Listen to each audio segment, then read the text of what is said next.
We settled Mars over a century ago. Making this dusty rock our home wasn't easy, but the promise that led us across the void was freedom. Something my family's bled for many times. Hello there, Seraphim17 once again, introducing you to my Red Faction Armageddon Insane Difficulty video walkthrough. And this is Getting to Winters. So we are now flying in this crazy looking machine. And this section is pretty much, I wouldn't say it's on rails because that denounces that you don't have any movement, but it's very linear, it's a very rigid path, and it is literally move around the environment, shooting the things in front of you, clearing the space, and then progressing onwards.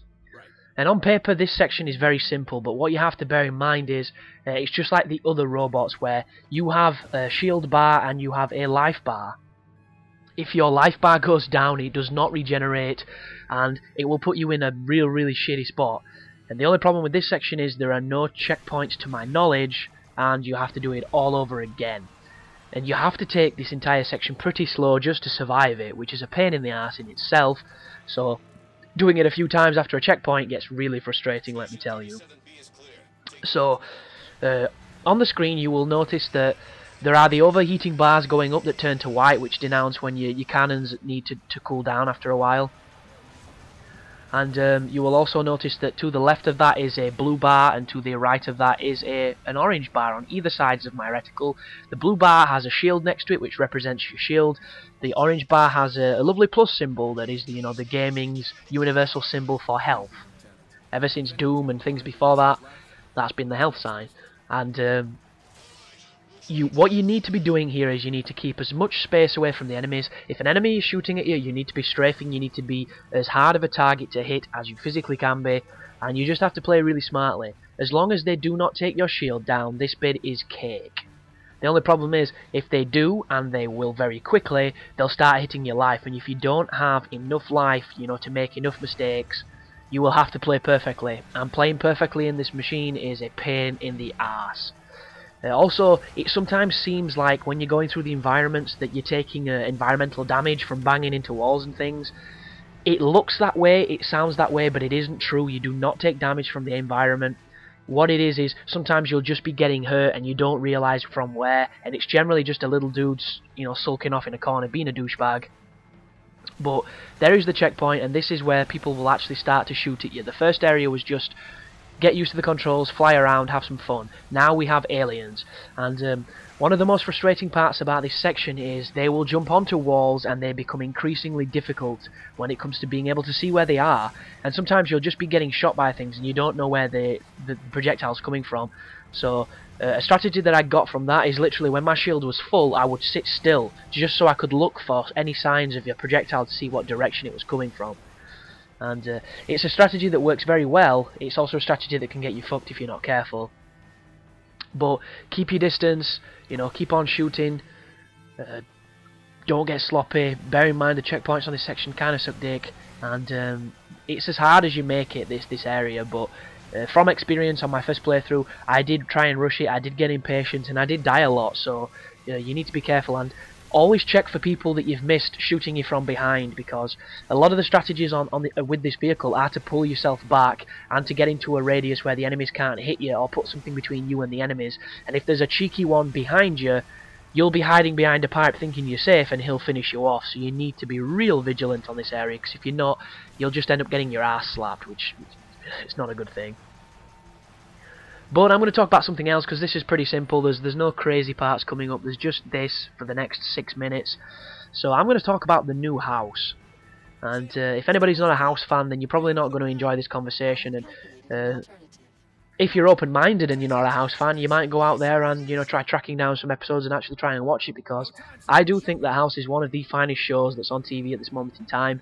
It has ran for 8 seasons now. We're on the 8th, and it is consistently well made. Don't get me wrong, there are better episodes, there are weaker episodes, and some of the tangents aren't as interesting as others, but consistently, House is always a good character, House is always well written, and there's always something interesting happening, regardless of as if it's, amyloidosis every single episode. It's still enjoyable. And the last season ended on a massive high. well, I say high. It was a bit of a downer as well, but it was also this rejuvenating moment for the show where House drove a car into his ex-girlfriend's house when she was like having dinner, because he got to the point where he was just kind of so fucked off he just thought balls to it. And it then cut, before it faded out, to him being on like a tropical island with a Hawaiian shirt on, drinking from a cocktail, to show that he'd pretty much gone on the run. And you really didn't know where it was going to go. It was like, how the hell do they follow this? This is fucking crazy. And then following the news, it turned out that one of the main characters, a character called Lisa Cuddy, the actress that plays her, decided not to sign up for the 8th season for whatever reasons. I don't know why she did it. She probably wants to move on and do something different, because 8 seasons is a long time in an actor's career. And there's nothing worse than getting, pigeonholed. But she's not coming back for the 8th. And it kind of made me wonder, how the hell are they going to take this forward? Because she's always been like the linchpin of the series. She's always been the counterweight to House's craziness, because she kind of tried to keep him in check. And I wasn't sure what the episode was going to do, but as soon as it started, I knew it was going to be fucking good. Because last season, or maybe the season before, I think it was season 6, the very first episode was House in rehab, and it was a special episode because it was 2 in 1, so it was like an hour and 20 minutes long. And he was in the equivalent of a rehab centre, and it was like an asylum with a bunch of people all that had different, illnesses and diseases and what have you. And he was kind of thrown into the mix of it, and the character that is House is selfish, he's arrogant, and is extremely mean when it comes to, sympathising with other people. So it was this perfect place to put this character, and it was one of the most fascinating episodes that they've done, because it was kind of like House doing Cuckoo's Nest, basically, and him being Jack Nicholson, just with his own brand of dark humour. And it had some nice storylines to it. It did have a kind of crazy one about this music box, that for some reason they gave this music box back to this girl, and she could stand up and talk and play a fucking cello and shit, and that didn't make much sense, but it was still cool. And there was a lot of good stuff to be had there, and it's one of my favourite episodes of the entire show, because there's something about those environments I really like.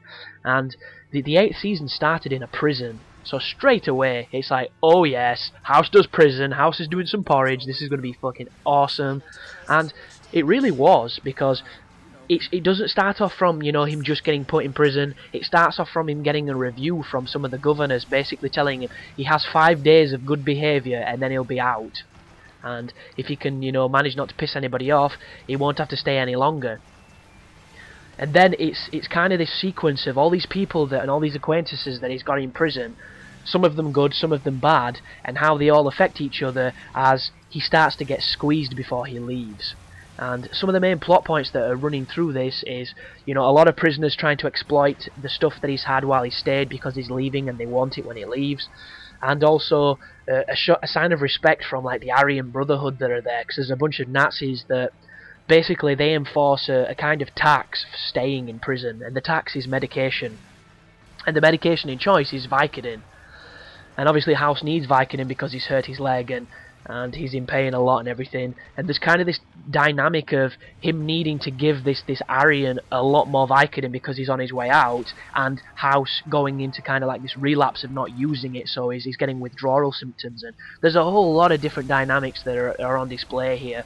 And it just works so well, and it's so interesting. And then they throw in this whole side angle of this doctor that's at the medical profession, who's actually really gifted and, really innovative in what she's done so far, 'cause she's clearly a clever lass, and she seems to be a cool character even though we've not seen her too much. And the riffing between her and House is almost immediately telling you that if he does go back into a surgery or back into, like a doctor's practice, that she's going to be on the new team, because she's exactly what House likes. She's willing to break law, she's willing to question things, and there's just this interesting little paradigm that's been built up, and it's really, really cool. And I mean, Hugh Laurie, my goodness, the guy's a fucking beast. Everything he does is impeccable. I've got like a man crush on him. He's just a fantastic actor, and he's always been a fantastic actor, even when he was doing Blackadder and stuff, and not even known around the world. But these days, the guy's like an icon. And deservedly so, because he is much better than a lot of the leading men on some of the TV shows these days. But if you're not into House and you've always wanted to give it a try, it's probably going to be the best thing you could ever do, because I was the exact same.